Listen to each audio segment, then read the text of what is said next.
One round left, one round to decide a champion. 2 races to go in the MX5 Cup here on RCI. A tight championship race has led us to a decision-making trip to wine country here in the middle of California. Hello, everybody, and welcome. I'm Jesse Lee, joined by Ted Edwards with Ash Bibby behind the cameras for the final time here in iRacing in the MX5 Cup. Ted, welcome in. You've been a part of this series. You've helped decide winners in this series as well, but today you join me in the booth, and maybe it's just as well a tight championship battle and a really tricky corner in the corkscrew. Yeah, I've driven this track before, and it is quite difficult in these cars, but it is fun. So we'll see what happens. Quite a few cars out on track today, but yeah, deciding who wins was pretty fun at Daytona. I think that was 2 weeks back now, and I had to make Tom Bryant win. The only race he was doing this season, and I just thought it'd be funny for him to win it, and then not doing any more races. But yeah, it's going to be a close one with the standings. We've already had a little peek at behind the scenes, but 15 cars at this moment in time in qualifying. 2 minutes and 46 left to go. It's quite close at the top there, Jesse. Yeah, it really is. You've got Ted and me in the box, and if you are familiar with Night Owl, the only championship that matters, by the way, you will know that things get a little bit weird when we get in the box together, and you can expect that a little bit tonight on Wednesday. Ash Bibby's going to try and corral us, or maybe he won't. Maybe he'll just join us. I'm being told in my earpiece he will not. He will be joining indeed. We are riding on board Benjamin Heilman, the Speed Salad 796. He's one of the drivers that has a better than good shot of the championship win tonight. We'll show you everything he has to do to make that a reality a little bit later on after the conclusion of qualifying. 2 minutes left to go. Valak on pole, just what Ted said. Very close indeed. About a 10th. Here makes no difference between the top two, and it is less than that back to third, and another 10th or so back to fourth. So everything matters here in the end of quali. We've seen a couple of drivers take it to each other here at the end of these sessions, and it won't be that way for Heilman. If that was an outlap, it certainly looks like. Martin Lawrence is looking to continue his strong runs. He always hasn't had strong finishes, Ted, but he's always ran pretty well. Yeah, just have to see. I'm pretty sure he can improve his time quite a bit. He is a quick driver, and it's one of those things with these MX5 cars. They're all the same. It's all about the driver. Setups we're using is just one setup for everyone, so they're fixed. They're difficult to drive. You think they're easy, they look easy to drive, but actually trying to get the time out of them to get into those mid to high 36s is difficult. I'm definitely not quick in these cars. Daytona was a fluke because of the reverse grid for the second race, and that's the thing. If you can stay in front of someone and you can sort of keep the time there, you're okay. Last week at Alton, with the reverse grid again, I did okay. I was up there in second, and the reason why I went backwards is I span out, and that's it. Once you spin and you don't have the toe on the straights, or you don't really have anyone to fight against, then that's when you just lose all momentum, and it is difficult. So we'll just have to see what happens tonight and see how this track fares, because there's not really that many straights to get the advantage with the slipstream here. I guess on the main straight down from last corner to T2, probably where you're going to get it most. But apart from that, it's more just fighting with each other. Yeah, the abbreviated nature of the racetrack here at Laguna Seca, which is not located in a desert. For the millionth time, I've had to argue that point. This is Napa. This is wine country. Do you think they grow wine in a desert? Absolutely not. The 11-turn racetrack, very short, 2.2 miles or 3.6 kilometers if you like new school measurements. It is very short, and that's what has led us to a very tight qualifying. Valak on pole, that will help his championship hopes. Roth in P2, also hoping their hopes. Dozal, Daly, the next row. Roche, Breccia, Benjamin Heilman can do no better than the middle of the pack in 7th, with Harry Conway, Bart Matja, Schmedberger round out the top 10. Octane, Adamczyk, Lawrence, Roscom Rowe, the 15 starters here today. And Ted, we've talked a little bit about the championship standings. Let's show them how close it actually is.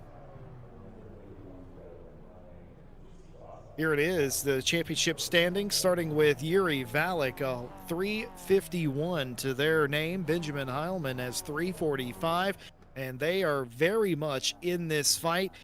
Position or two, one way or another, Ted, and it all changes with them. Yeah, it sure does.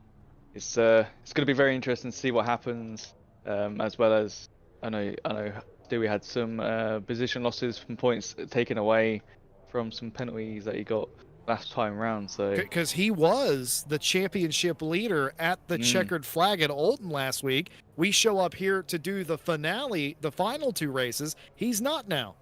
Yeah, I think he lost 12 points. So he had a lead, but now he's second. So just have to see what he can do tonight.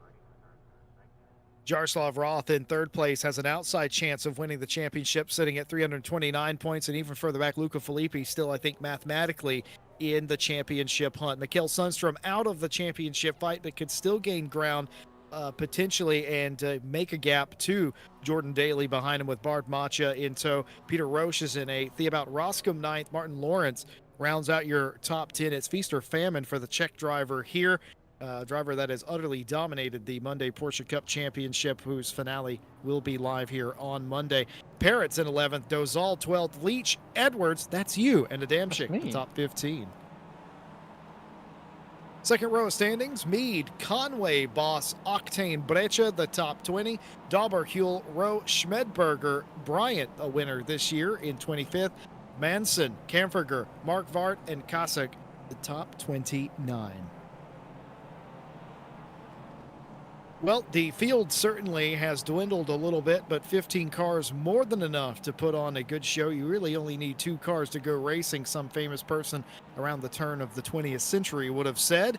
And what did they say? The first race was held right after the second car was made, and that's almost not a joke. That's probably closer to reality than we would like to think. Valek on pole, looking good, Ted. Has the best shot to win this championship. Finds himself with the lead, finds himself with the pole. What does he need to do to get Peppa Pig out there and run away from this field? Keep it clean and keep them lines. It's quite difficult this track in any car really to keep pushing it. Because obviously once you get to this corkscrew, or even really the corner before as we come into it now, with the safety cars just got through. This bit here, hit that curb and it makes the car very unstable, especially in these MX5s. The rear on these likes to get loose, and once it gets loose, that's when you start drifting, and you can't really hold a drift in these. You end up spinning out, so if you hit that curve, it could be disastrous for your race today. Well, one of your races at least. But then coming into the corkscrew, and if you go side by side, it might be some door banging coming through here, especially if you do too wide. Look there, it's pretty easy to do it, but you're not going fast, so you just have to wait and see. But Benjamin Harmon down in 7th place, and obviously what about Martin Laurent down in 13th. He did not improve, so we just have to see what happens with their races today. I know all of these drivers here are very competitive and very hard to race against, especially when they want to try and get the inside line into corners. But as we come into the last corner, Jesse, it's all about to kick it off. 2 races to decide a champion. Points close as they could possibly be, just about. Valek leading the points, leading them to green. The green flag waving here at Laguna Seca. We're live for race number 1 of 2, 30 minutes, and it's a clean getaway from Valek. The outside falls apart, everyone fighting over the inside, and now they fan out 2 wide as they go down into the Andretti hairpin. Valek with a clear lead, Dozal P2, Peter Roche 3rd, and Roth slots into 4th. Heilman has already made up a couple of spots going down the inside, loses a spot back to Daly as Bart Macha slides through as well. Heilman will eventually win that fight into turn number 2 from Daly. Daly off the racetrack ever so slightly, but keeps it on the island mostly. Valek clean, Dozal, Roche, everyone single file all the way back to Macha, who's fighting the race Ventira car of Daly. Daly squeezed out to the outside, thinking about making it 3 wide, is Billy Octane. Doesn't do it, falls back in line. He sets himself up so he can see where the apex of the corner is. Very difficult indeed as they head up to the corkscrew. Yeah, Harry Conway is the car behind Jesse. pointing out, no offense, but it's you got a few of these guys who are really close to each other, so they're playing it tactically with Daly and Conway, but Marcia in the middle is not in there, so just have to see what they do. I think they're in there. I think they will be talking with Martin or Lauren, who's the car behind Conway in between there and Billy. So a few team plays going on here today, as we've seen all champ round, especially Daytona was definitely a heavy spoke about one with who's going to follow who, who's going to above draft who, but here it's really something we'll be doing. It's more, I'm going to send it on you, I'm sorry. It's normally the thing we hear, and it is, that's bar, it's really close to the rear end of Jordan Daly there. I thought it was going to be a little bit of a bump tap then. Well, there is an incident going on in the background. Martin Lawrence and Ralph Wiggum is in danger, and he spun around.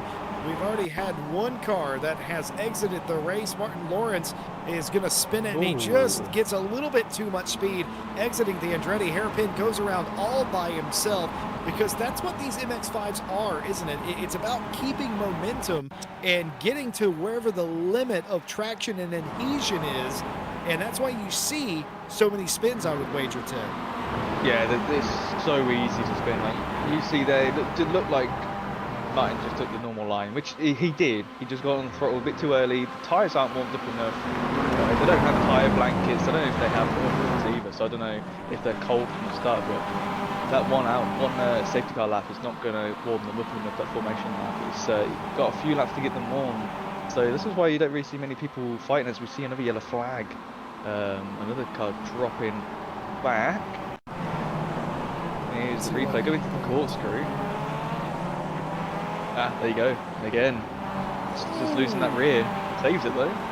Everybody else able to make it through a Tokyo Drift style slide for Adamczyk, but they are able to save it and end up at the back of the train. That won't do the tires much good, but the good part is, I guess, half that slide was in the dirt. That won't do nearly as much damage or put nearly as much heat into the tires as it otherwise would have done. So now, gathering your thoughts, how long does it take to cool the tires off? That's something else I noticed this season, Ted, is whenever you heat the tires up, it seems like it doesn't really go away. Yeah, it doesn't matter what car you drive. I was driving the Cadillac VDP yesterday, and I got a little bit loose and heated them up a little bit, and it felt like 3 or 4 laps that I was trying to cool them, because obviously you're still pressing hard to try and fight whoever's in front, or trying to keep whoever's behind off you. So you're not really cooling them down actively as much as you want to, and it just felt ages here. As say ACC, for instance, it's a lot different. You can see on your screen, the hood, your temperatures, and you can see them cool down. On this game, it's totally different. You don't know. It could be placebo effect, but it does feel quite a while. And in these cars, it's you're not really got racing tyres as such compared to some of the other cars in the game. They're basically a road car with some extra bits bolted on. But yeah, it's one thing you don't want to do is slide these cars, and it's not really about the tyre wear. It's just about like you say, the heat in those tyres. Almost impossible to get the heat back out of the tires. Once you've roasted them, you can't unroast them, and that is a bit of a problem. Everybody struggled with that all season, especially at the high downforce tracks, where potentially Daytona is showing that off quite easily with the consecutive hairpins that they had there. But here, sort of a different story, but same song, different verse, I should say. Valek continues to lead the race over Dozal. Roche in close competition behind, as nobody's been able to break from the pack. Valek would have desperately loved to have run away. That hasn't happened. Dozal has kept pace with him this entire way. Roche a little bit further back, leading almost like a second train, or if you will, a second breakaway if you're into cycling, with Roth and Heilman in tow. Heilman was able to gain a couple of spots. Do bear in mind, 2 races, 2 30-minute races. They will reverse the grid based on the results. So if Valek wins, he will start dead last, shotgun on the field for race number 2. Heilman, I wondered if maybe what Heilman's strategy would be here, but it was super aggressive And I think that's exactly what he's got to do. He's got to get in the top 3. He's got to potentially go up there and take the fight to Valak, do anything, because finishing behind the 770 doesn't do Heilman any good here. And if you have the opportunity and the pace, why wouldn't you? And I think that's exactly what Heilman's doing, just sort of biding his time. He's done that all season long. He hasn't always been the leader of the races, but he has won several of them by simply being in the top half of the field, the top 5, if you will, as well, and being in the right place at the right time. And he's doing it here again today. Yeah, he sure is. He is a quick driver. Obviously, he's got some quick guys in front of him to fight against. As we can see, the lap times are getting quicker and quicker for every single driver. As Roche now sits the fastest lap at 1:36.499. Still a fight on here. Conway trying to go on the inside of Bartmacher. Oh, be able to do it. It's crazy. It looks so peaceful and calm on the outside of the car, but we saw a second ago on the inside cam, they are soaring at that wheel, and that's one thing a lot of iRacing drivers have said who played this game for years is MX5's good to get started. This is why it's a rookie car, and it forces you to drive this car. It teaches you to learn car and not learn a setup. You've got to understand, oh, this is what's happening with the car, this is what I'm doing wrong, I'm braking too early, and then I'm getting the rear out, I'm braking too late! Oh, he's perfect! He's nailed it, millimeter amazing. Precision into the corkscrew that time. There was an old school train of thought, and a lot of racing car drivers end up driving karts when they're quite young, and they say that you do that to teach them car control. The problem with growing up racing karts is there is a lot of kart racing that is not applicable to tin top racing. I would argue the best thing to do is to get them in like a Bandolero series or a Legend series and then graduate to MX5 Cup.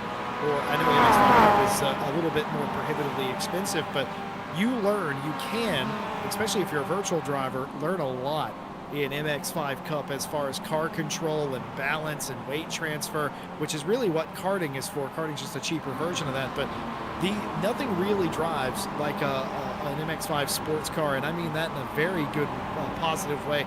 Just absolutely fun whenever you figure out how to get them on the limit of adhesion. And I tell you what, Harry Conway half a lap ago was on the limit of what the braking would allow, going down in the corkscrew as close as you like. Yeah, and it's one of those things. I will say this car has helped me with learning the physics of this sim and how the other cars that I've progressed through react. As we hear a Conway big crash. and Macha. Big. Well, he got too close this time. I'm gonna go ahead and assume. This is not where you want to go too wide, Jesse. We all know this, and Bart's getting the rear of Conway, and that's out. That front right is not attached. They're putting both wheels on. Well, that was MX5.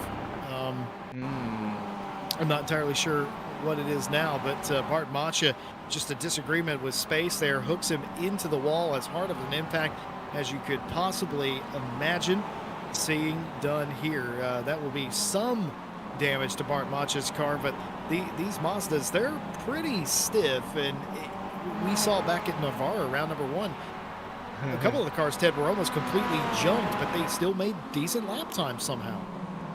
Yeah, I remember that race. I think it was that race. I remember the wall they left you in race 2. I remember that. Yeah, and I was like, why is my car not going anywhere? Why don't I have to drive? Oh yeah, my rear left is not attached to the car anymore. And that's why I won't go anywhere. It'll happen. It will happen. These wheels will break off.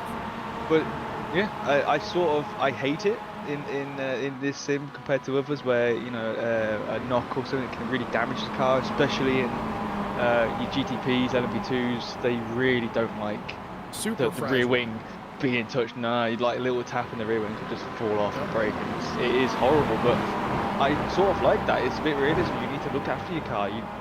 If you go for a silly move on someone and you damage your car, then well, that was on you. But yeah, it's interesting iRacing, and I do like it. But yeah, another thing I do like is what they're adding, I believe, next season is the new N2 race car.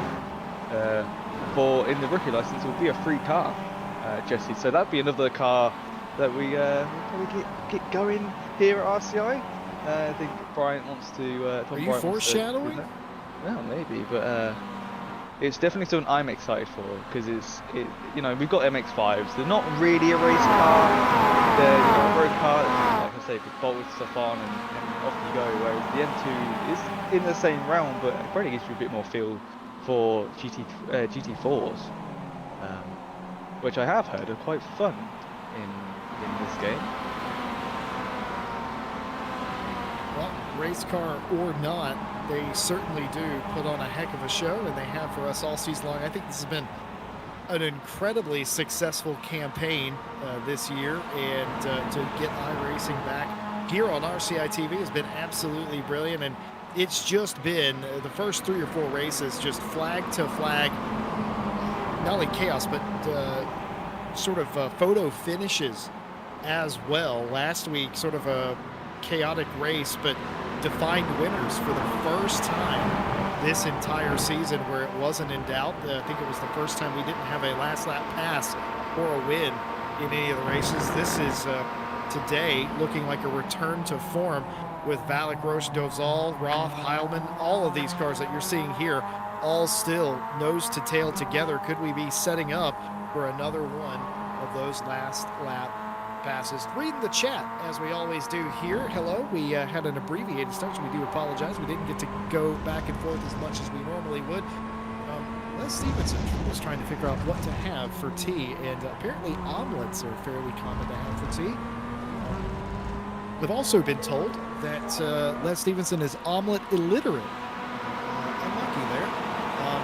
A lot of discussion about gravy. It's not just Northerners that like that gravy. All right, we like our gravy over here in the South, in America, as well. We'll put gravy on just about anything. Brown gravy, white gravy, milk gravy, any kind of gravy. My broadcast director just asked what kind of gravy we have, and the answer is yes, all of it. Flour gravy, just about anything we'll make gravy out of here, and it is delicious. We accidentally triggered Kevin Waltz mentioned Daytona earlier. He's having a flashback to whenever he was disposed of on the last lap of race number 2, so we do apologize for that. Was not to do with me. Remember, boss, you're never too young to have a Vietnam flashback. Milk gravy, milk gravy, by the way, I believe, my mother would kill me for not knowing this, but I think milk gravy is white gravy with just a little bit of milk in it for taste, I think, or something. Or it's flour and milk. We call it milk gravy. That's what it is. It's flour. We have lost a car in this race today. Philip Brecher, I think, has disconnected. I'm not sure why. That is correct. Yeah, lost him on lap 1. But you're absolutely correct. That is what happened. There was no accident. That car just disappeared. Shame there. 14 cars still going. Well, 13. Paul Conway had that incident early on. They ended up in the wall. I think they are still driving around the track, or they might be doing lockdown. A lot of repairs. Probably just wait for race 2, unfortunately. But at least there's another race to go, Jesse. 15 or less minutes of this race to go. A little break and then race 2, but it's still fighting here with these 3 cars. We've got Adams, Schmidberger and Lauren still fighting. It's not going to be fighting anymore, and it may be a Farby girl in a Farby world, but now that they're off in turn number 2, it is Ken's world now, as that is, what do we reckon happened here? Just a fight over space gone wrong, yeah. And Barbenheimer is out of here. Yeah, I think Fabs was on the inside.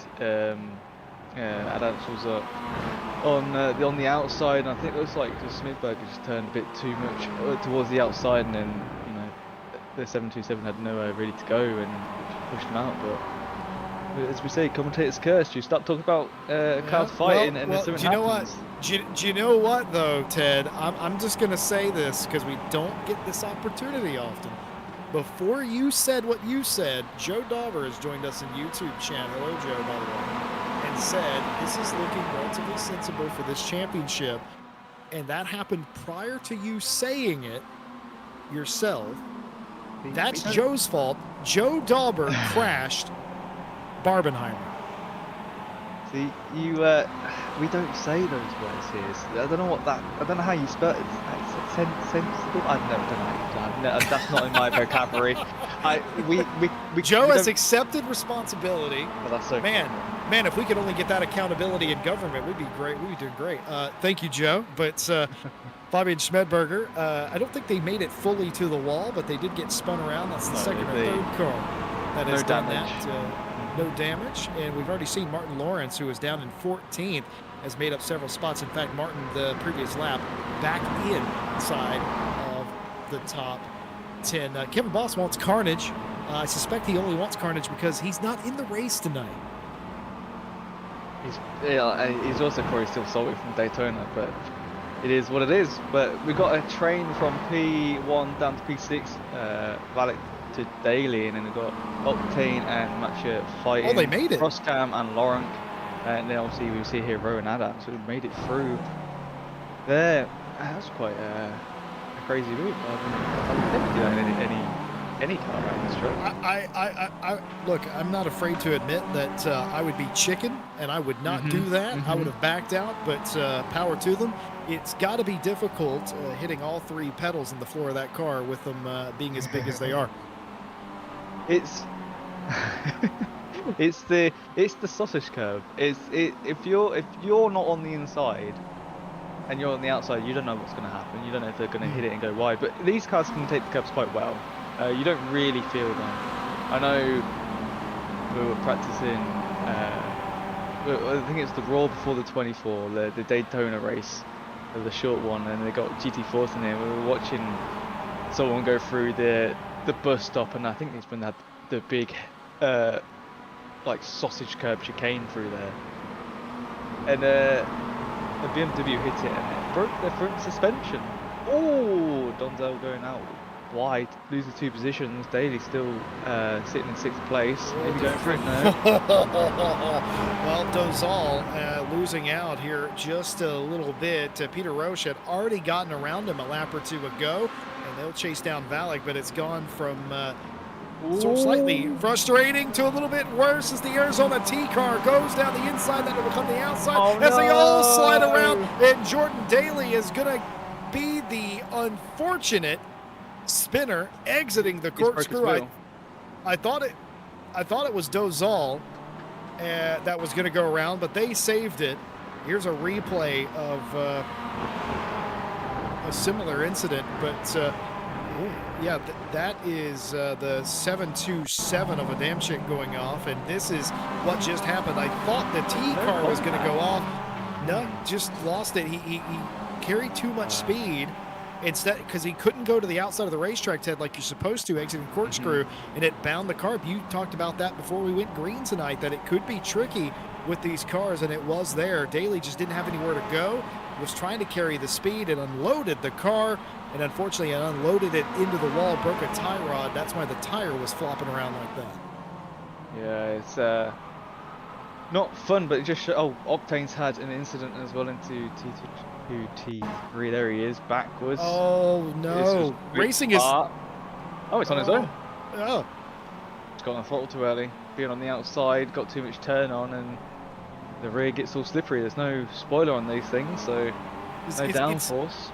Very different corner, but it's the same thing that happened to Daly just a moment ago. It is, yeah. Tried to take that tighter radius, tried to gas it up, it unloads the car, and the wheels break traction, and you're going around. There's nothing you can do unless you have the quickest hands in the West.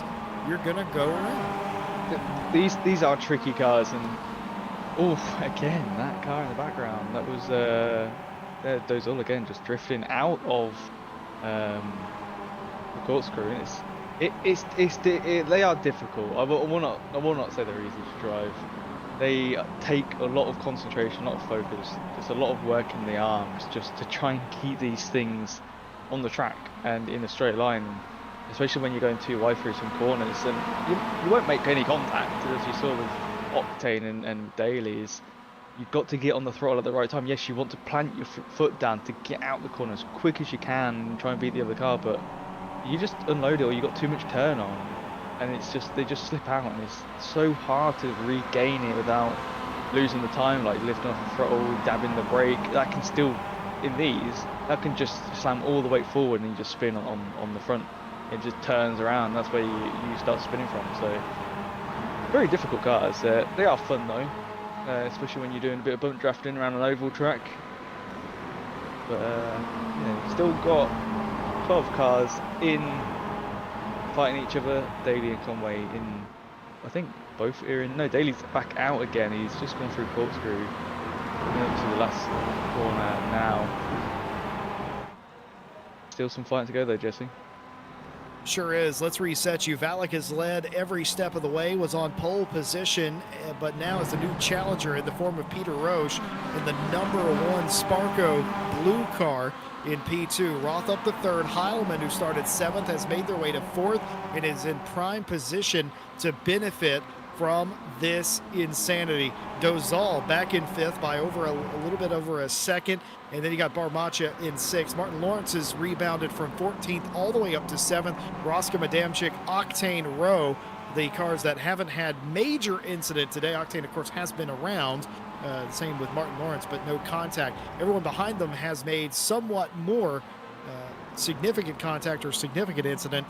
Schmedberger, Daly, and Conway. Keep in mind, a second race, and as it would stand, Conway would be on the pole because it's reverse grid for the 30-minute race #2 that will be the finale of the series. In addition to that, if it finished like this, Heilman would be 3 or 4 positions in front of Valak to start the final race as well. So if it does go the way of Valak here, it will be the opposite at the start of the next race. And by the way, folks, don't worry about the brief little yellow flags that you see. Those are cars just driving off the track ever so slightly. If it stays on for more than a second or so, that usually is indicative of an incident, though. Kevin Boss has resubscribed to the RCI YouTube channel, a member for 14 months. For this one, I want you all to give another heartfelt compliment for Ted and spell. Wait, hold on. Let me read this again. I want to make sure. I'm an old man and I don't have my contacts in. Hold on. For this one, I want you all to give each other a heartfelt compliment and for Ted to spell the word sensible. Ash, it's lovely to have you back, man. I really did. I miss the ever-loving crap out of you. Just not even for broadcast. Just that you're not around. It was different, and I didn't like it. It was a bad different. It's nice to have you back. You're absolutely brilliant. Ted, thank you for being here for us, filling in, and not only that, just being yourself, because couldn't do it without you, man. I really do appreciate it. Well, Ash, it is so nice for you to be back. I know Jesse just said that, but we've moved night owl cast to a Wednesday. It's basically what we've done here, and it's just nice to hear Ash's voice in your ear. No one else can hear you. So he's talking to me right now, and he can say whatever he wants, and it's so funny. And Jesse is always a pleasure to catch. It sure is. I'm sorry, I'm reacting to what Ash just said. Yeah, no, Ted, it is brilliant. It is. He's saying some things. That is true.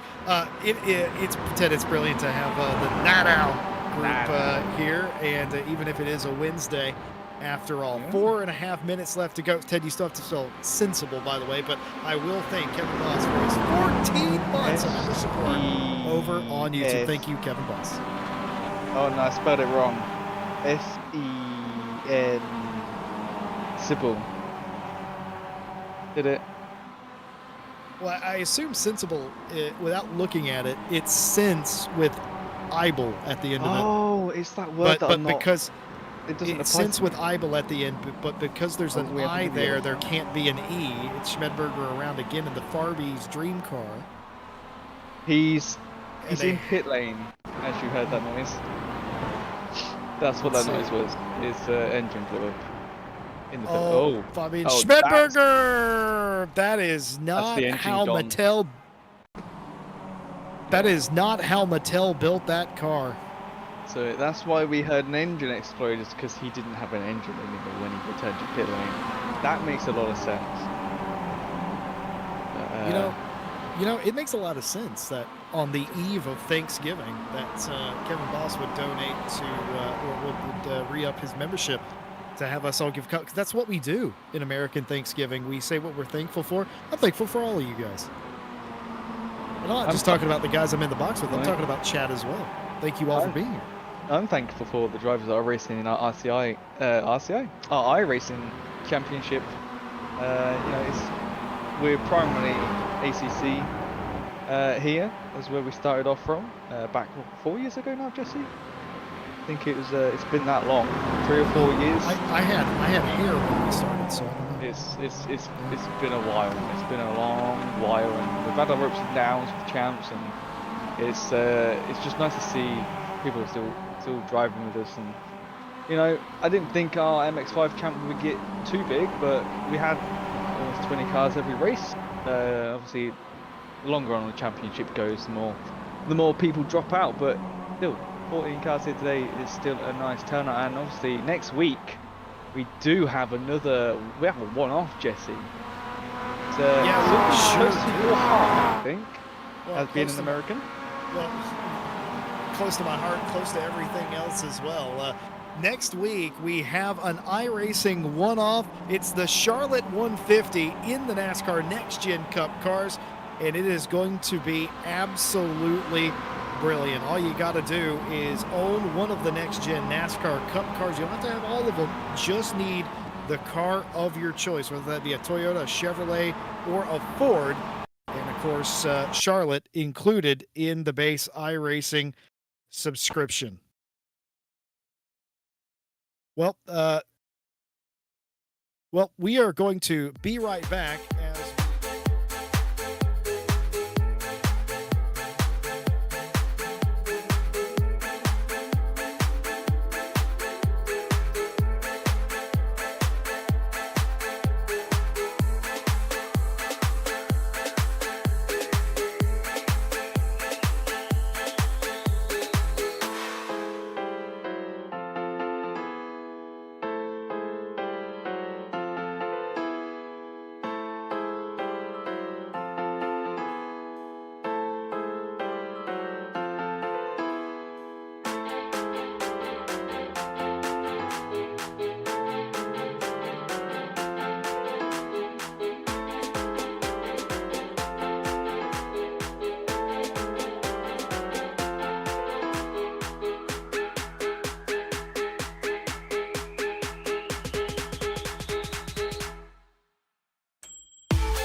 Welcome back to the conclusion of RCI's iRacing MX5 Cup. We've just finished race number 1. We do apologize we were unable to show you live pictures of the finish of the race, but we go down to my partner Ted Edwards, who has the results for you.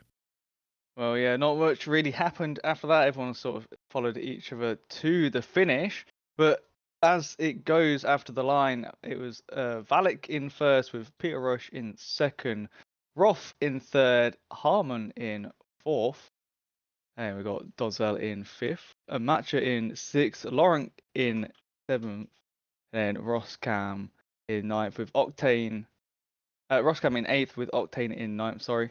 Adamsk in 10th, Rowe in 11th, Daly in 12th, Schmidberger in the pit lane in 13th, and Conway as well, fixing his damage in 14th. So the reverse grid from that will go backwards. So Conway will start with Schmidberger in second with Daly in third. That would be quite interesting. Yeah, the reverse grid's always interesting. Race number 2 is always, well, I wouldn't say always, but it typically is the more chaotic of the two a lot of the time. I don't know if that's going to be the case today. I think the overlying sort of storyline here today with Valek winning is that now it gets a little bit desperate for Heilman if he wants to win this championship. He does start in front of Valek because of the reverse grid for this round or race number 2, but he's got to finish more spots in front of him and potentially hope that Valek gets either stuck in traffic or something goes wrong. Ted, my question to you is, there wasn't a move made for the lead there, despite the fact that we kind of thought that Peter Roche could have him. Passing just seems to be that much more difficult here on a tight, twisty racetrack. Yeah, it's one of those things. You got to get the good exits, entries and exits, and if you're matching the guy that's in front of you with the times and that, you're just not going to get anywhere. Like I said, the only straight here to get the slipstream is from last corner to second corner, T2. So it's it's not that long enough to really gain it unless you're up close. But then again, yeah, like you're just not gonna get past anyone unless you can send a move into one of the corners around the track. But then as we've already seen with I think it was Matcher and Conway, it can end up in a big crash. So you're risking a move to risk your car at the end of the day. You sure are. We were talking about more iRacing coming live next Wednesday. We'll be live here on RCI TV. The Charlotte 150 in the NASCAR Next Generation car. You just have to own one of them. The track comes with the base iRacing subscription, and we would love to have you there. Turning left's easy, right, everybody? Right? It's easy? Well, it's not around Charlotte. You got to watch out for turn 4 most particularly, and good luck getting onto pit road at speed. Of course, 150, I think it's 150 laps, not miles, is the way that Tom Bryant has set it up, but it is the Charlotte 150.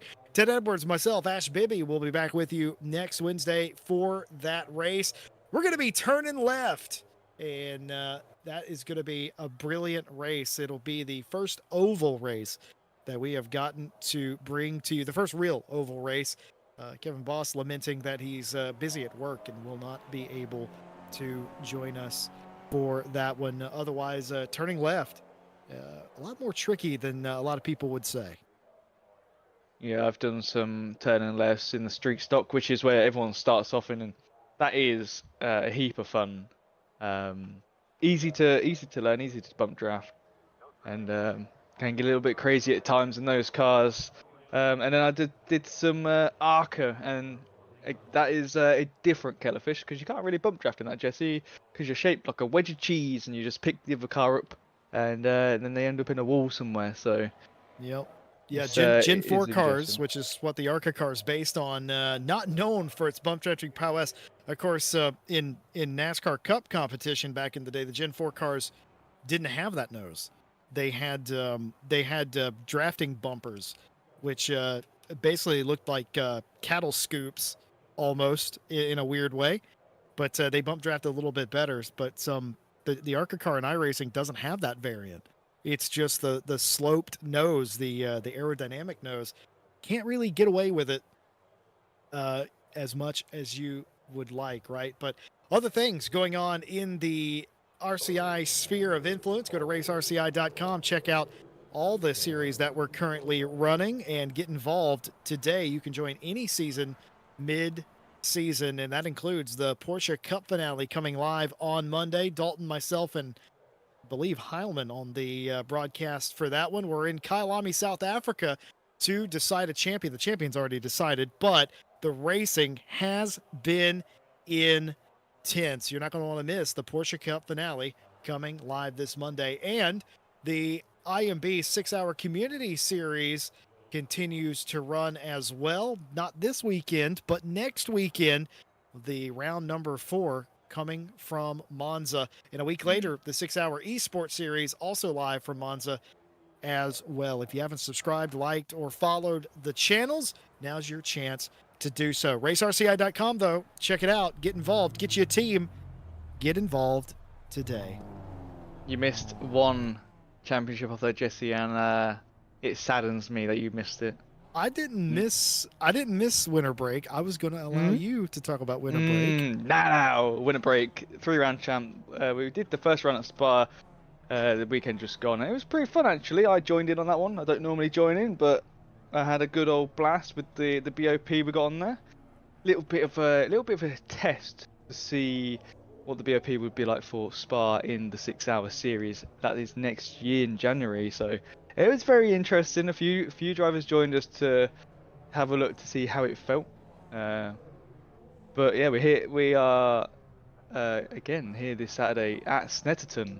Something different, and then the round 3 is Indianapolis. Can't even get that word out. Indy. Stop it. Indy. I don't know why I read it like it's on the website. It's Tim Indy. Peck. Are you and Tim Peck related? Can he not say it either? Oh my goodness. Indianapolis, indeed. See, this is why I don't. I speak my own words. I don't try and read other people's words. I can't do that. Oh my goodness. Yeah. Well, he can't spell sensible either, Ash. Ash is telling Ted to be sensible, but he can't spell that either. Hey, shout out to Tyler Jason LaValle, the Canadian, back in victory lane with 9-hour winter break. Race number 1. He won that race over Badowski and Emo Plata, the top 3. Les Stevenson, Piotr Dominicus, the rest of the top 5 in that. And a new driver I don't think I've ever seen, Sarah Liu, Chinese driver, finishing in 7th, but I'm going to assume had some manner of bother in that race for them to finish only in 7th. Ted Edwards knows that Sarah Liu is fast because he finished behind them. Oh, yeah, 30 kg added to the Mustang was something. Going up from Marussia Radion, we have to lift. That Lamborghini of Sarah's does not have to lift, they can keep it planted. And she came flying past with an extra 10 kilometers down the straight there, but it was good fun. The Mustang does need a bot. It was still quick. I was doing 218s, and I don't do 218s. I'm a slow boy. But no, the bot feels good. So it's a very good. It's good to see for the 6-hour series in January. Obviously, still with more races, as Jesse says. One next week, and then the esports the week after at Monza. That I think me and Daly need to get some practice in for the wheelie slow car if we want to try and get another podium. Yes, indeed. Philippe Breccia has rejoined us after their connection issues, so they will actually be reverse pole with Harry Conway. That'll shift Schmedberger down to the second row with Daly. Row Adamczyk, the next row, Octane Roscom, and your championship hopefuls are outside of the top 12. Going green for the final time in the Mazda MX5 Cup here on RCI TV for Season 1. It's Breccia who gets a clean run, but looking to make a move is Farby Girl. Down the inside is going to be able to cover off Daly up into 3rd. Breccia leads, but wide is Harry Conway. Here comes Schmedberger. Accident in the back. Dozal goes around, and was that contact or was that all by themselves? The Arizona T car is off of the racetrack on their own. They will be 15th and in no man's land. Breccia with a clean getaway. Conway holds on to P2. Daly gets back to 3rd, but is this contact or just a slide? It's just a slide on cold tires. You can see they tapped the brakes as well. Being behind everyone slowed up a little bit more than they expected, and yeah, just put all the weight onto the front tyres, got the throttle back down, and the rear has no grip, and that's it. Around you go. So they're already 4 seconds behind. They can easily catch up. Oh, Farby, go! Why did we both have the same visceral reaction to that? Well, I thought they were going to hold it and come back home, and then they went for Oh my goodness! I tell you what, if you're, you know, and I'm not trying to sell Barbie products, but I do know, because my cousin had one of these. She had a Barbie Jeep that is capable of off-road. That is not what this is, and Schmidberger will do well to remember that. That was a scary moment, and we're not even driving the car, Jesse. Yeah, I've been. I'm telling you this. I have been frightened just as much watching you guys race this all season as I would be as if I was in the car. All the same, it is the same exact experience for me.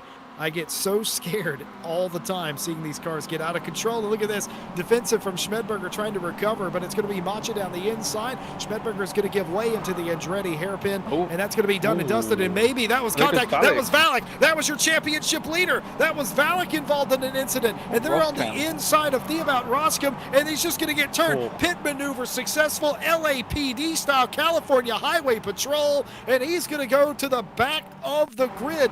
The silver lining for Valak is Heilman has not made any inroads. In fact, has lost positions here in the 796 Speed Salad car. So if this result holds, Valak would still be your champion. Valak has to recover, but even more so, Benjamin Heilman has to gain spots at least into the top 10, provided Valak doesn't gain spots, but I feel that is unlikely that Valak, who's been quick all season in that 770, won't gain spots.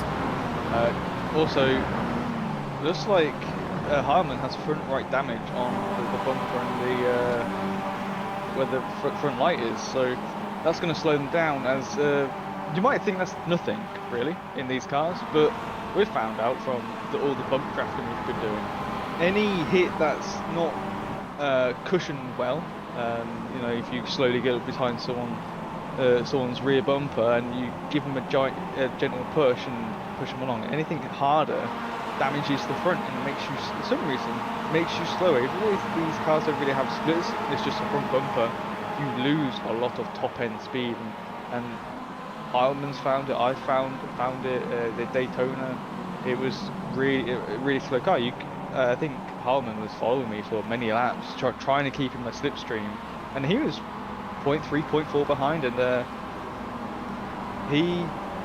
he couldn't make any move on me. If he lost the toe, he was out, and he did. He had a little bit of slip. He got to a second, and he just started losing time. And I didn't have any toe from anyone else, so a little bit of damage on the front end of these cars, and that's it. That's probably the race sort of ruined. Even on these tracks, where you need to keep the time up, it's pretty slow. As we see, Heilman's done 1:38.477 compared to the cars in front. He's not too bad at the moment in time, but it's might because they're all fighting. As we see here, Daly on Conway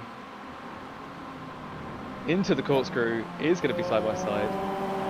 And he's going to just about get it done. Yeah. Daly, who had that move go the wrong way from the inside, makes the pass on the outside in race number 2 and makes it look academic. Jordan Daly, the race Ventura 197, up to P2. Conway to 3rd. Martin Lawrence is in 4th. Octane, your top 5 currently, as Bart Macha sits in 6th place, fighting Octane for top 5 honors. Valak has not really gained on Dozal, but Heilman has gained a couple of spots, but he's going to do it now. It's Theobald Roscom and Peter Roche has had an incident. Peter Roche is still involved, and that was off of the final turn, and I imagine this is a turn gone wrong, and it is going to be another hook.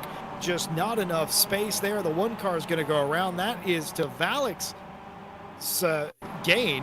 They've at least gained 1 spot up to 14th. Heilman still would lose this championship, even though he's gained 2 spots. He has done such a good job, has Benjamin Heilman, of not abusing the tires. He's told us post-race before that his secret is just not abusing the tires and having something left at the end of the race, but he's going to have to get a move on here as they're going to be just about 3 wide here. Heilman and Adamczyk and Dozal, and a little bit of hip and shoulder check. Might as well be at an ice skating rink here as they checked him into the boards, but everybody able to survive somehow. Heilman is pushing to get away from Valek, and he's gained places from 11th to 10th. So I don't know if Heilman finishes here. I don't think he still needs I don't quite think a few he will. more positions. He needs at least, I think, 2 more. The windscreen wipers on the 197 for Dozal going off there. Of course, wet weather racing, as we saw a week ago, absolutely a thing in iRacing. You love to see it, unless you don't enjoy racing in the rain, and then you absolutely hate to see it. Daily. All right, then. Well, it is slippery indeed. Dozal and Valek go off the track both simultaneously, but that is just an off-track, nothing more. No worries there, as Valek has cleared Roscom for the 13th place position. Best as I can adjudicate, Heilman needs about 7 positions in between Valek and himself. That's rough math. That's likely not anywhere near close, but I'm going to go ahead and say, based on Jesse Lee Maz, at least 7 positions. Jesse Lee Mazda. Sorry. It's going to be a close one, because obviously from the first race, that's going to change the points up again with Valek gaining more than Heilman. So it is going to be interesting on what happens. But here's a question, Jesse. Everyone is on about there's sand here at Laguna, and you're saying there is no sand here. I didn't say there wasn't sand. I'm just saying that brown stuff you're looking at right there isn't mostly sand. It's just dry brown grass. That's sand. See the gray thing? That's sand. Okay. So there is sand here. Well, I mean, it's gravel, but it's gravel. Oh, but, okay. The brown stuff that everyone thinks is sand is not sand. It's dry brown grass. It's dry here in the summer. Come here in the late winter, early spring. This place is as green as the Garden of Eden. And that's what annoys me when people say that this is a desert. This is not a desert. This is wine country. It's Napa Valley. Yeah, because I know on I did some googling, and there's things saying that it's surrounded by a desert. Well, there are different kinds of deserts, and but this is not a traditional desert. This is not World 2 from Super Mario 3. Is what I'm trying to get at here. This is not that kind of desert. It's just dry. It is dry in the summer, which is when most of the people take their data from. I brought this up to John Dalton once, that there's this very weird version of this racetrack in Gran Turismo 2, I believe it is, where it's green, and people thought, well, that's weird, they got it wrong. No, they didn't. They came here in early spring, during the rainy season, where everything was green and lush, and that's the data they got. So that's why the Gran Turismo 2 version of this racetrack is a very, very sort of dark green, and you don't have any of the dry brown sort of dirt and dust that you normally see here. The same could be said for Sonoma. For anyone who's ever raced at Sonoma Speedway, it's the same thing. It's not too far away from here, and everyone thinks that's also in the desert. That, again, wine country, not a desert. Of course, we're south of wine country here, but it's in the same general area. If you've never seen a night owl, then this is what I normally ask Jesse. I normally ask Jesse a question. The only reason I'm asking that question is because I remember, I don't know if it was these cars or it was in ACC. I ended up in the gravel quite a bit, and obviously I thought that was sand, and Tom Bryan actually brought me a bucket and spade. And I actually went to the beach and I actually used it, and I still have it. Did you build a nice one as well? I did. You know, there's a humongous reservoir in the middle of this racetrack as well. You could have got some water from that and made yourself a nice little fortress. And it looks like the Miazda has gone around Jersey in turn 1. I'm going to go ahead and assume that car just lit up the tires trying to exit the hairpin.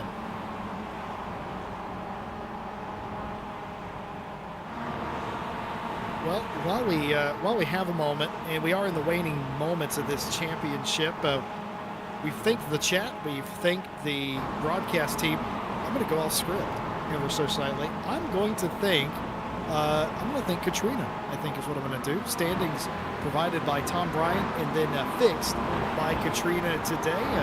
Once again, huge shout out to Katrina for lending me her favorite person. I assume, Ted, you're her favorite person, at least. I hope so. Well, I mean, you never can tell. But I would certainly hope so. But thank her for lending me you. And I do appreciate that, and also helping us out here on the broadcast. Sometimes Katrina does do things behind the scenes for us, and today was one of those days, so very much appreciate her for that as well. And a shout out to a very special person to Ash Bibby. Shout out to Elaine, who may or may not be watching this evening. Thank you for lending us your Ash Bibby and letting us be with us today. And thank you for giving him back to us, so to speak. He's a lovely person to be around. And I reckon some of that has to do with you. And now with all that mushy stuff done, these drivers are racing for not inconsequential positions here, such as Benjamin Heilman, who has gotten all the way back up to 7th place. The problem is Valek's coming right with him, Ted. Yeah, Valek has jumped up a lot of places, and one of those could be because Roth had the spin in the hairpin at the start of the track, so that's another place to gain. Obviously, getting past Rowe is... by looking at the lap times, 37.8 compared to Rowe's 38.8 is not really too much of a challenge for Valek. It's just getting past the car in front. You could be a slower driver and you could defend your way pretty easily. I did the same with Bart Marcher, who's so much faster than me at Alton Park, and I just sort of sat there and just, because it's such a hard track to overtake, being as skinny as it is, so I just sat there and I made a little mistake and he got through. So it's it is easy to keep someone behind, even if they are quite a bit faster than you, but Valek is on the charge, trying to get after Sumsberger, 0.3 behind. Have to see if Fabs can get the Farbigel car as wide as possible. Well, my experience with the Barbie Dream Car is it's not necessarily wide, and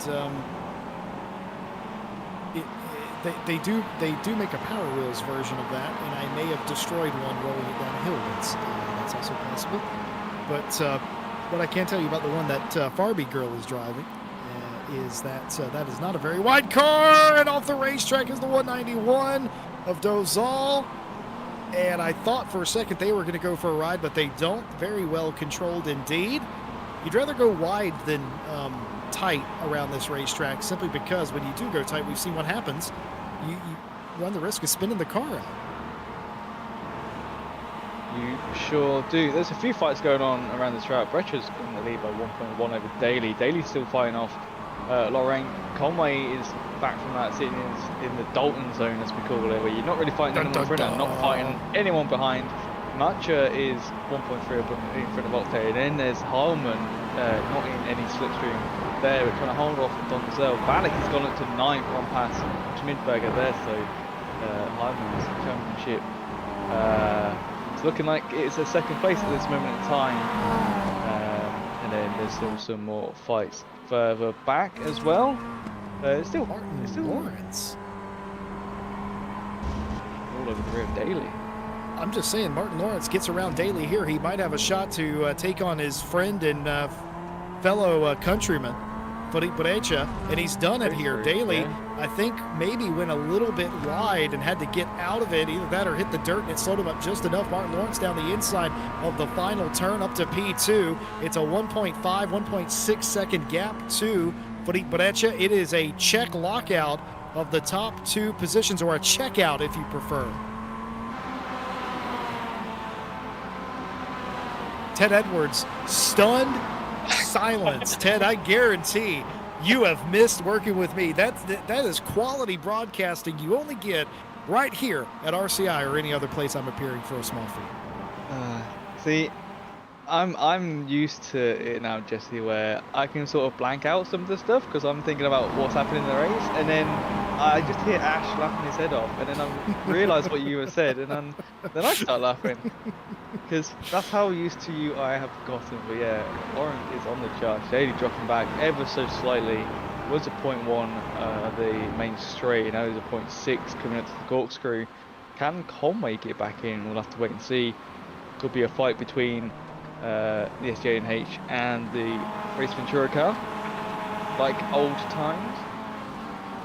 Yeah, some things just never change. 4 or 5 years, you'd think they'd have sorted it out by now, but absolutely not. The crucible of motorsports is brutal.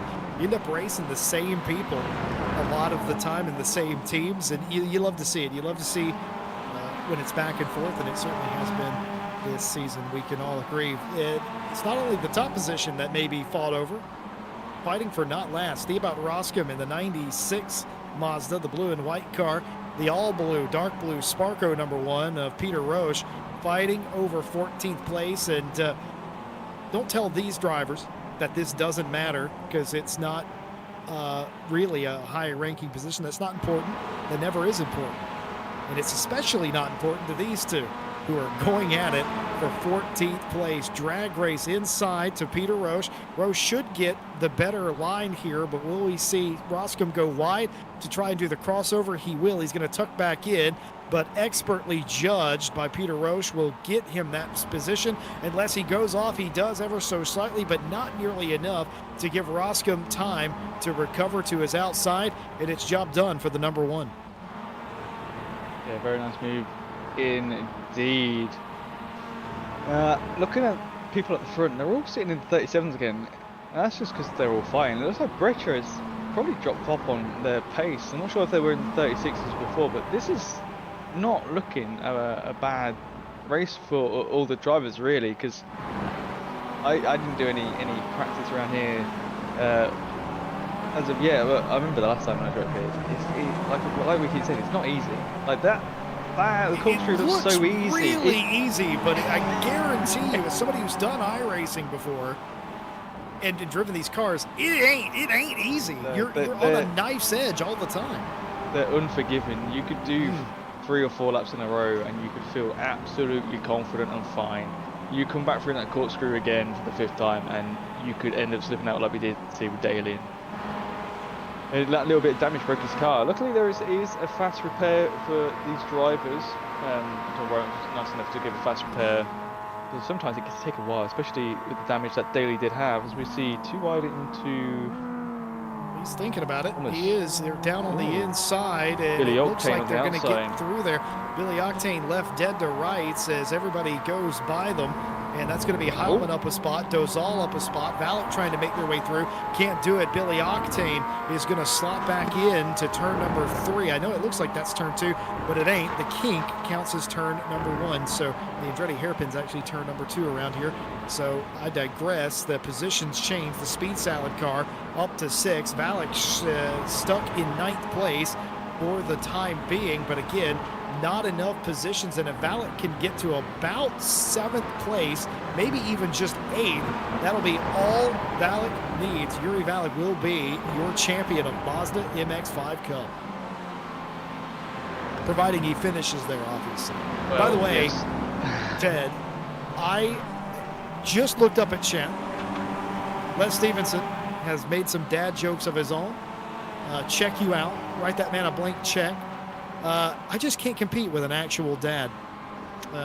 He's got that big dad energy, and I can't. You got me. You got me dead to rights there, Les. That was good. I didn't even think of this. Oh dear. These, see, I'm not a dad, so these go over my head quite quickly. But it's a little bit laughing at a joke here.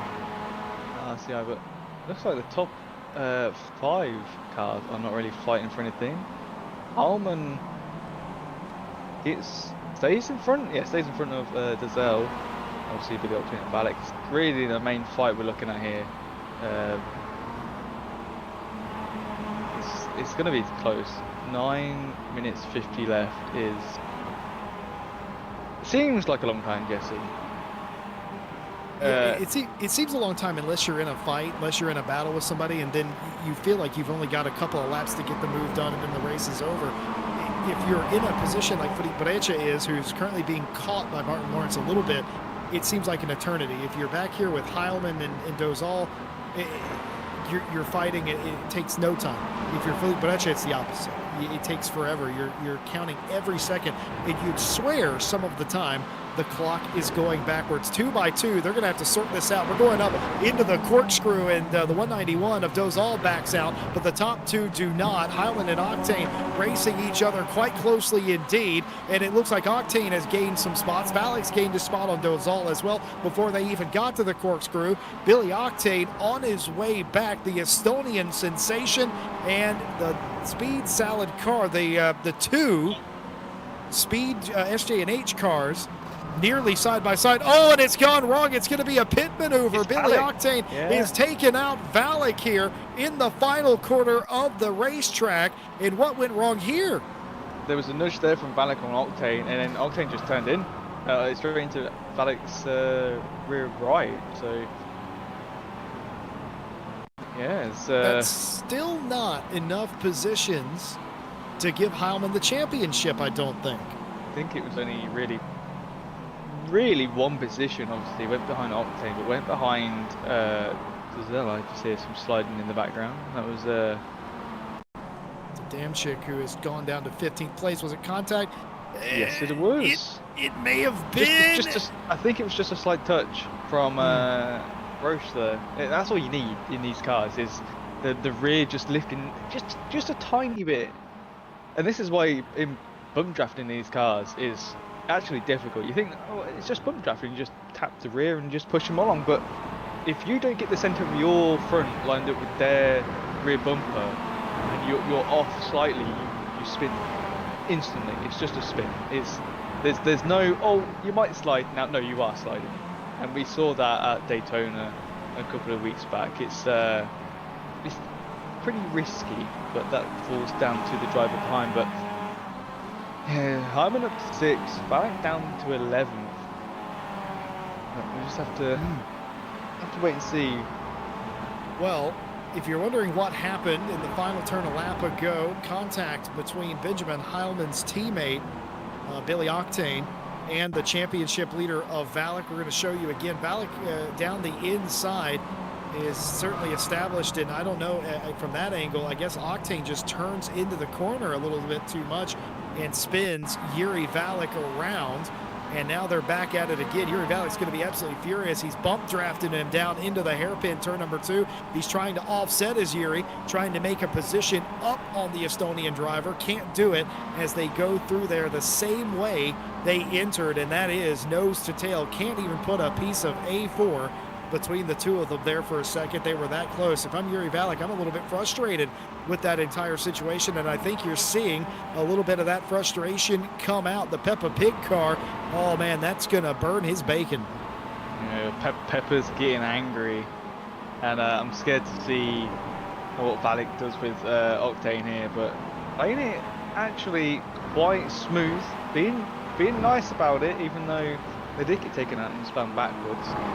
But no, they still drove. He's still on him. Yeah, still drove with exceptional racecraft. So it's nice to see that. You know, a lot of people get very angry and things would happen. But yeah, you think going into the corkscrew is easy. You just brake at your normal braking point. But in these things, sometimes they don't want to slow down. Well, it's not easy to begin with because you can't see your entry point and you can't see your exit. At any point, you're basically, the way you take the corkscrew is you aim straight, you turn left, you aim straight until you see the bottom, and then you turn back to the right. And if you guess wrong, you're too shallow or you're too wide, and you lose time. If you do it too early, you're probably going to spin. If you do it too late, you're also going to spin because you're not set up.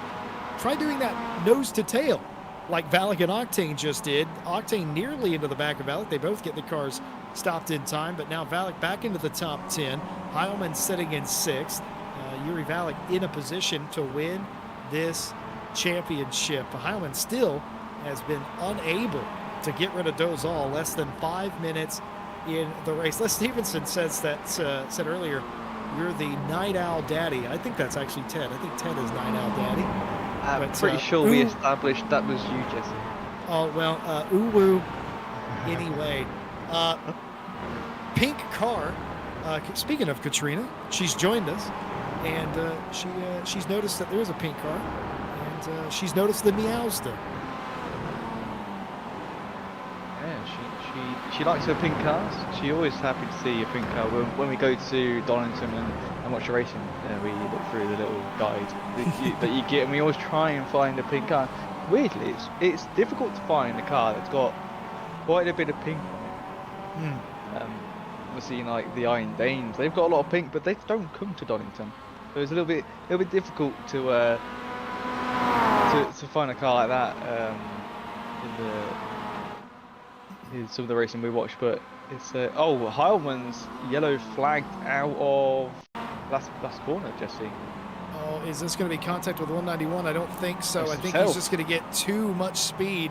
He's trying to carry too much speed on the exit, and the boot of that car is gone. Surprisingly spacious, can fit one set of golf clubs. You call them golf bats where you're from, don't you, Ted? Clubs. You don't call them bats. I thought you called them bats. No, I don't think so. Well, the trunk.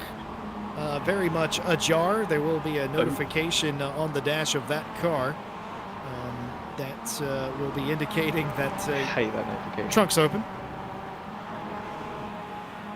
We've got that with Katrina's car. She Katrina, she noticed something. Yeah, Katrina's noticed that Felipe Brecha's car is Christmas twinkle lights, and that is further excited your life partner. Is that fair to say, life partner, do you think? I mean, you've been together for yonks, right? Yonks.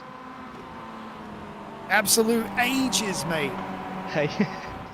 Yes. This is how we speak. Yeah, exactly. I learned from the best. Felipe Brecha continues the lead. 2 minutes to go. Should be just about 2 laps left to go this time by. Martin Lawrence has raced a nearly 2-second gap to get to the back of Brecha. These two are teammates and friends and countrymen, except that they haven't always got along on the racetrack, Ted, and sometimes that spilled over very wide that time by Felipe, and that has allowed Martin to catch all the way back up. These two are not going to pull punches. That's what I'm getting at. Had to break up out of line, did Lawrence. That's going to lose him a little bit of time. What I'm getting at, folks at home, is expect this to be heated between the two of them. Not because they don't like each other, but because they know that they can race each other, and they will race each other, and it's expected that they will race each other.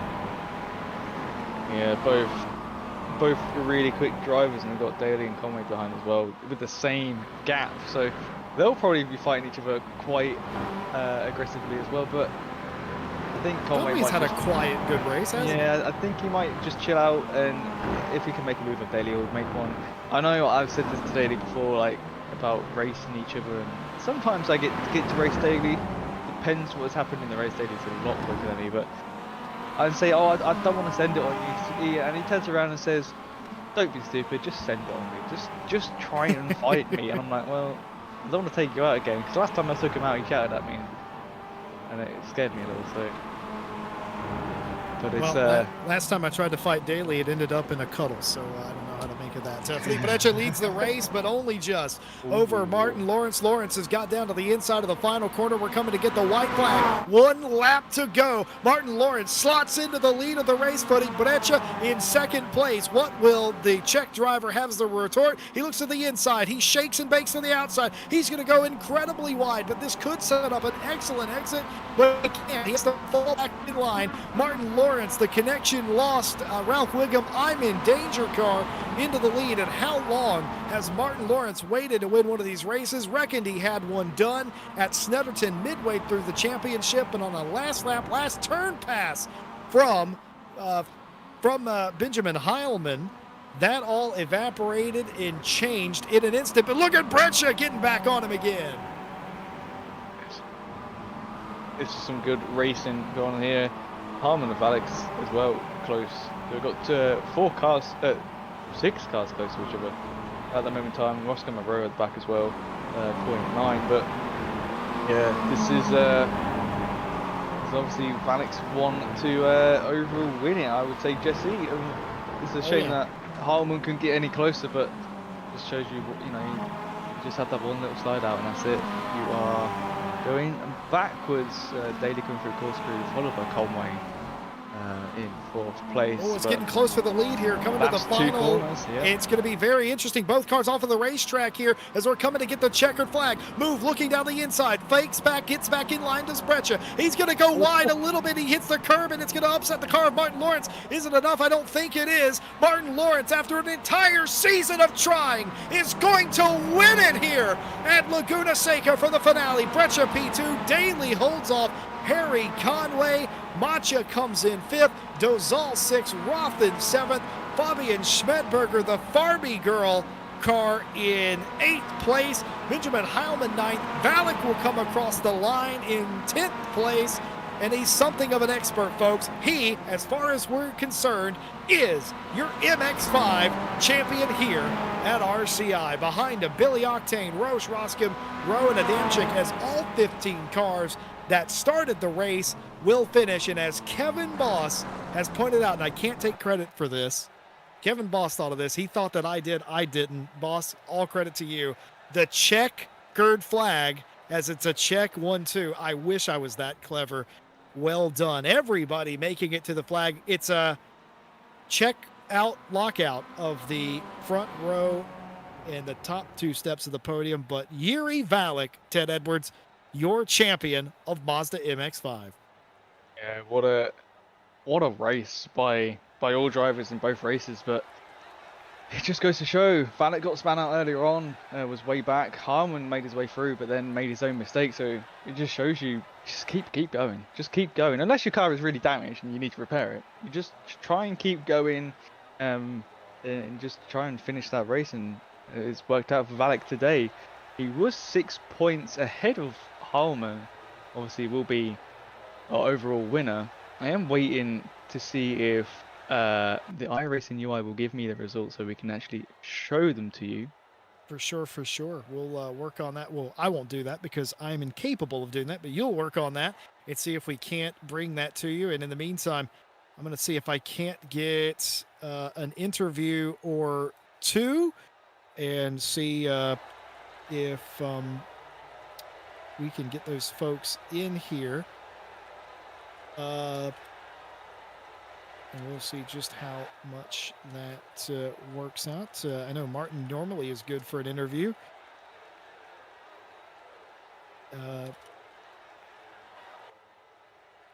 As we're going to have radio silence for a second because I have the disease of not being able to do 2 things at once.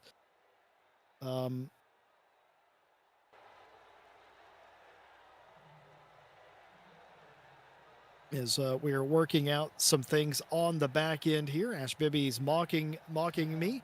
As folks, I have a weird disease. I can't talk and type at the same time. I get mocked by everybody. My partner mocks me all the time. She's like, it's a simple thing. Just like, don't say what you're typing. I was like, yeah, that's, I'm working on outdated RAM, I'm still on Windows XP upstairs. So, it's a little bit of an issue. I got that DDR3, less than a gigahertz on that DDR3, in fact. So why don't we start off with race winner here today, race number 2. Martin Lawrence wins finally in the finale, and you got to pass your countrymen to do it. Martin, how'd you get it done coming through the field?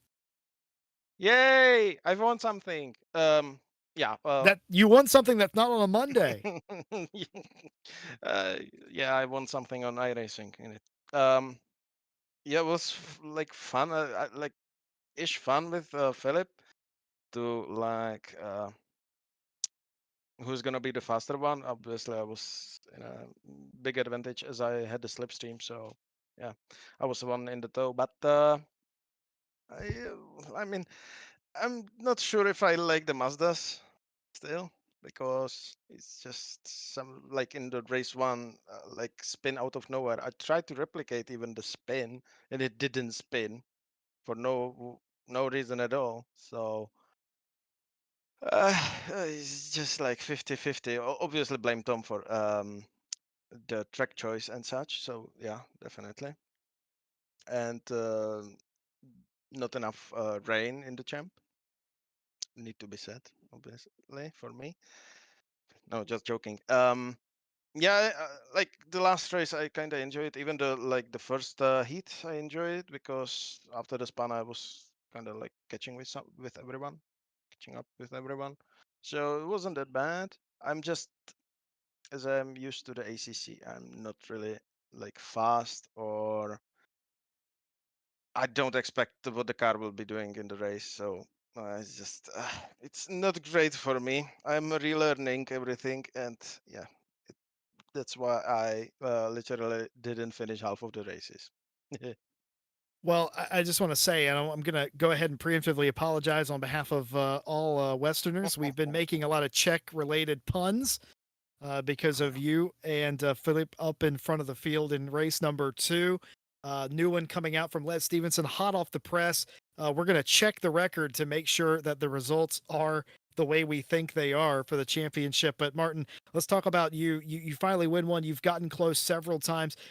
Do you wish you had them all, or does that make this one particularly more sweet because you did what you did all season? Come from second, third row back, take the lead, give yourself an opportunity. Is it sweeter because it was this way and because you struggled, or would you like to have all of them?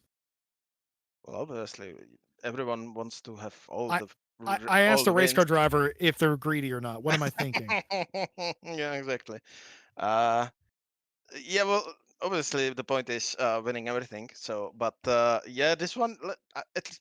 I mean, I won something in iRacing. I think it's Hmm. the first race actually in iRacing that I won something. So yeah, I'm happy for that. Just too happy to drive and have fun with friends. Fun, yes. I'm yes. As you said it, race car driver. I'm always unhappy when I finished less than P1. So I am trying to be nice and not succeeding though. In the championship, I was yelling a lot. So this one was the actual first race when I was not yelling and saying bad words. Well, there you have it. I mean, sometimes, bad words find you. Martin, anybody you want to shout out before we let you go? Oh yeah, thank you obviously for the team for team here on RCI to providing us the gem. Was I bet it was more fun for everyone else than I just enjoyed it when I wasn't crashing. So yeah, shout out to whole team here on RCI to providing us this fun, and obviously congrats to everyone who finished the actual championship and Mr. Valik. A big congratulations for winning the champ. Mega job, mega pace. Well, from one check to another, Martin Lawrence wins the finale in dramatic fashion after coming so close all season long. Yuri Valek has, as far as we're concerned, won the championship. And yep, just confirming our points table. That is correct. Provided by Katrina. Again, we'll show you live. But Yuri, first of all, just a brilliant campaign. You were there every step of the way all season long, and you took the lead and you ran with it here in the final rounds. You didn't give anybody else a chance. You were so solid. Even with the drama out there, you were still so locked in. What made you impossible to beat this season? Well, I guess I was in the right place at the right time because with this slipstream, it's basically just going after the car and just catching him in the right time so you don't lose the slipstream to the next cars. And that was it basically. It was also full of up and downs because I had a lot of retirements on Daytona, on Snetterton because of accidents, and that was it basically. You just need some bit of luck in these cars and some Well, normal pace. Well, Benjamin Heilman told us a week or so ago that you had been his biggest rival all season. You had maybe been a little bit more consistent. He won uh, maybe a few more, but you were so consistent it was hard to beat you. And in the end, it was that consistency. So, what about this MX5? Why were you, whenever you were left to your own devices anyway? Why were you so consistent through the majority of the season? Well, I don't know actually, but somehow it happened to be consistent enough to win the championship, and that's it. Well, it was absolutely brilliant to watch. I mean, if you had to pick a moment, Yuri, all season long, what was the moment that you'll look back on the most fondly from this campaign? I think it was actually the race one, the very first one at Navarra, because the race was so close at the top. Like there were 7 cars able to win the race all the race long, basically, until like last 5 minutes, where some hiccups happened to other cars, and top two went quite faster than the other cars. But yeah, that was the race. I think that was the highlight of the season. Well, there you go. Ted Edwards, do you have a question for our champion, Yuri Valek? I don't have any questions, but I'd just like to congratulate you on your championship win. Well done. No, it's been amazing, and obviously racing in the other races with you, you're just too fast. Like I wish I was your fast, but no, well done, dude. Well done. Yeah, thank you. I think there are a lot of fast guys in this championship too, but had a bit of less luck than I had. So it was very competitive, I have to say.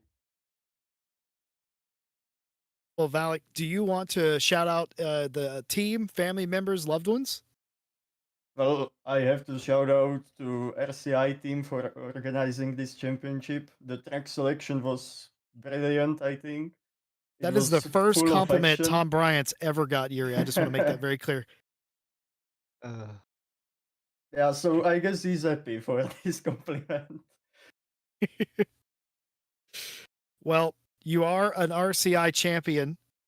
Nobody will ever be able to take that away from you. We'll always remember you as an RCI champion as well. Is it special to you? Have you won championships like this before? Yeah, I think I have won something in ACC, but never won at RCI actually. It's maybe even my first championship here at iRacing, because I have joined the multi-class with GT4 late in the season, and I raced only in one race. So it actually is special to me for winning the first championship I attend, basically. Well, they always say, Yuri, that nobody steps up in the bat and hits a home run their first try, but that's actually not true. A lot of baseball players do that. You've done that here today. A true champion in our eyes. Yuri Valek, winner of the MX5 championship in a fantastic finish, enthralling all the way throughout. Thanks for being with us. And once again, congratulations on being MX5 Cup champion. Thank you. From first place to second place, Benjamin Heilman joins us. We will show you now the championship standings. These are the final results pending any post-race stewarding. Yuri Valek wins it, 448 points to Benjamin Heilman's 424. Jersey, Jaroslav Roth will finish a very close third after all. And that is about as good as that's ever going to get at the top of the board. Wait a minute. Hold on a minute. Am I losing my marbles here, or let me make sure. We'll talk to you, Benjamin Heilman. It was close. You came in to this week as the championship leader. A post-race penalty put you back to P2. What didn't you have today that you needed to win the cup? I don't know. Pace apparently. It was fine in the practice server, and then as soon as the quali started, I somehow lost all the pace, and obviously starting from multiple places behind Jiri wasn't helpful. Yeah, and then I guess you probably saw that we were just in a group of 4 the entire race. There was no chance to make any move, because as soon as one of us would have tried it, the cars ahead would have just driven away, so it's a bit frustrating, the first race. And yeah, by then I already kind of knew that Jerry won, because I would have had to finish both races ahead of him to gain points. And yeah, second race, I don't know. I think I just overdrove the car a bit in the first few laps, and then I just had no grip and just couldn't even catch up with the cars ahead. Yeah, Jersey and Jerry both getting spun and still finishing ahead or just directly behind me, then I spun myself. So yeah. Today definitely didn't go as good as it had to go, unfortunately. A lot of wins on the season and some brilliant ones in there, last lap passes and such. Will you look back on Mazda Cup fondly, do you think? I don't know. I really did not enjoy the first 3 tracks because, well, the thing that Jerry mentioned already with the slipstream, it was just in the qualifying, you couldn't really get a good position on your own. You had to rely on others to give you slipstream, to be in the slipstream. In the race, you couldn't really do anything. As soon as somebody was behind you, you were just food on a platter. Couldn't do anything. In the last 2 races, it was fine because there's not too many straights. But yeah, I really did not enjoy the first few races. What did you figure out in the middle of the season? You looked so very potent. Was that just coincidence, or was that track combination that you just got along with? What do you mean in the middle of the season? I think I was pretty consistent throughout the whole season. There was always one good race and one very bad race. I think I was P2 for the entire time, like in the overall standings. Well, there you go. It just seemed like to me in the middle of the season it was a little bit better. I would probably have given you the best car because early on I thought that just about anybody could take it. Mid-season, there were moments where you seemed untouchable. I was just wondering if that was coincidence or drivability, but it sounds like you reckon that you were pretty even throughout the season. So there you go. Yeah, I mean, first race I won the second one. Second race I won the second one. Third race was both, I know, one close to the front, one further behind because of a crash. Then fourth race I won one. So yeah, I don't think I really changed much. I just wasn't consistent enough to beat Valek. Well, you did a hell of a job, and a lot of the moments that people will remember from this championship, Stewie, either happened to you or you did to other people. It's absolute brilliant drive throughout and kept it interesting to the very end, Stewie. Anybody, we call him Stewie, by the way. This is our broadcast. This is our primary broadcaster on Monday, Benjamin Heilman. We call him Stewie. And he's out there. He can broadcast. He can race. Is there anything he can't do? Probably not. Probably not. But that all said, Stu, anybody you want to shout out, say thanks to? Yeah, well, first of all, thanks for you guys for streaming this. Because the last iRacing Champs, I don't think we streamed. So that's the first thing. Then obviously for everybody involved with organizing the champ and looking through the penalties. Everybody from SH. I can't remember the fucking SJ&H. Was it SJ&H? That's what it is. In the voice chat was always fun, and yeah, everybody of the fast guys that race in the race, like as Valek already said, there were so many people that could have taken the win. Just some got a bit more unlucky with the crashes, and it was nice to have an iRacing champ with actual competition because the last ones unfortunately didn't have such a good turnout. So yeah. Well, there you go. Good. I just want to say thanks for everybody to everybody for sticking it out till the end. That's literally what I was gonna say. I was gonna say thank you to everybody who stuck it out. We had 15 cars at the end, and it was very, very good right up to the last moment.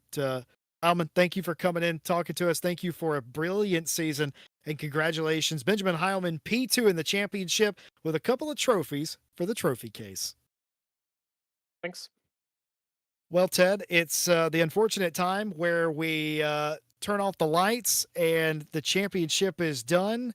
Once again, Yuri Valek winning the championship over Benjamin Heilman and Jaroslav Roth, the man we call Jersey, in third place. It's 2 Czechs with a German in the middle, and it seemed like today dominated by the Czech Republic. Just a brilliant drive, all things considered, here in the final week when it needed to be, and some excellent racing and some dramatic moments, I think we can all agree, throughout. Yes. Did we see the standards? I didn't see if we did see We them. did indeed. And then yeah, it's been a good one. We had 29 cars to start off with, and obviously we expect it to thin out towards the end, but for iRacing, something that we've really only really touched this year. It costs to run this. Bryant's been paying it. Tom Bryant, that is, who runs all this, has been doing it himself.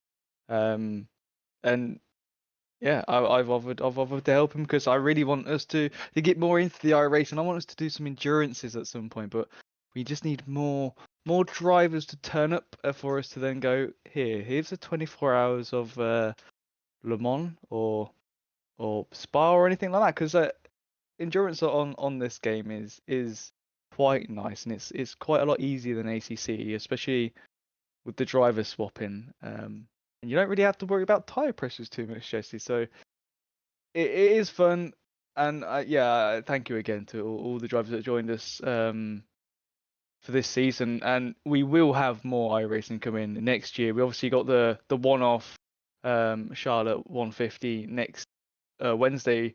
With us three again in the cast, and obviously more drivers for that would be nice because we want to get our NASCAR up, we want to get the ovals doing, and obviously we'll bring you some more road racing as well. But yeah, thank you.